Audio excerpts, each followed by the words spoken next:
নজর রাখবো বীরভূমের দিকে। বীরভূমে বিপুল পরিমাণ বিস্ফোরক বাজেয়াপ্ত। নলহাটিতে উদ্ধার 1000 কেজি অ্যামোনিয়াম নাইট্রেট। বিপুল পরিমাণ বিস্ফোরক উদ্ধার এনআইএ। উদ্ধার হয়েছে 4000 জিলেটিন স্টিক। এছাড়াও উদ্ধার হয়েছে একাধিক ডিটোনেটর।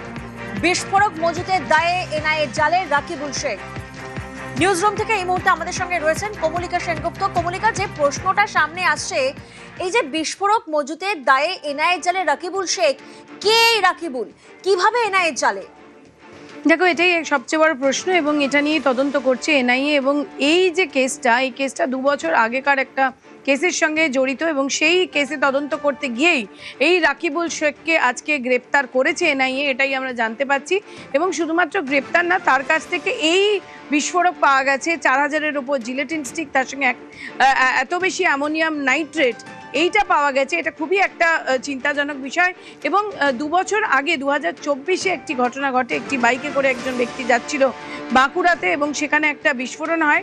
তার সেই কেসটা, অর্থাৎ সে এই ধরনের এক্সপ্লোসিভ একটা জায়গা থেকে আরেকটা জায়গায় নিয়ে যাচ্ছিল, সেই জায়গা থেকে দাঁড়িয়েই এই তদন্ত শুরু হয়। এবং এই তদন্ত শুরু হওয়ার পরে আমরা জানি গতকাল ঝাড়খণ্ড এবং কোডারমা সেখান থেকেও গ্রেপ্তারি করা হয়। এবং তারপরে আজকে এই টিপ অফ এনআইএ পায় যে এই রাকিবুল শেখ, এই নলহাটির বাহাদুরপুরের এই রাকিবুল শেখের বাড়িতে, তার কাছ থেকে এই বিপুল বিস্ফোরক পাওয়া যায়। এটা কিন্তু যথেষ্ট একটা চিন্তার বিষয় এবং এটা নিয়ে তদন্ত করছে এনআইএ। এবং তারা দেখতে চেষ্টা করছেন যে এই যে রুটটা, অর্থাৎ ঝাড়খণ্ড, কোডারমা এবং তারপরে পশ্চিমবঙ্গ এবং সেই 2 বছর আগের বাঁকুড়া থেকে, এই গোটা রুটটা কোথা থেকে এক্সপ্লোজিভ আসছে, এত এক্সপ্লোজিভ এখানে কি করছিল, কোথায় যাচ্ছিল, কার কাছে পৌঁছানো হচ্ছিল, এই গোটা বিষয়টা নিয়ে তদন্ত করছে এনআইএ।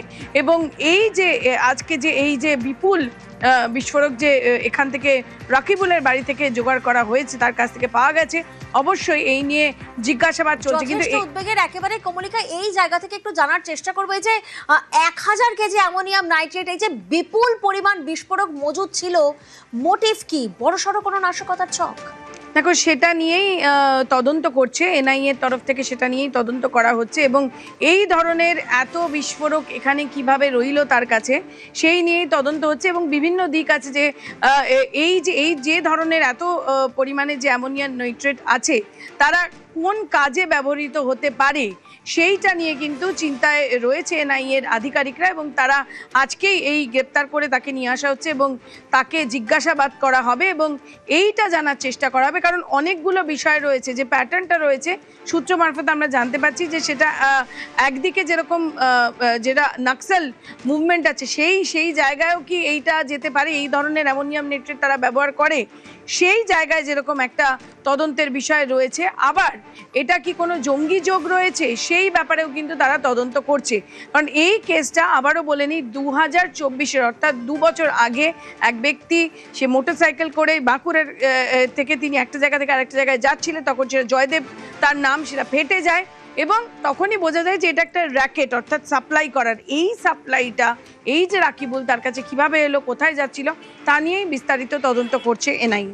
বেশ, ধন্যবাদ।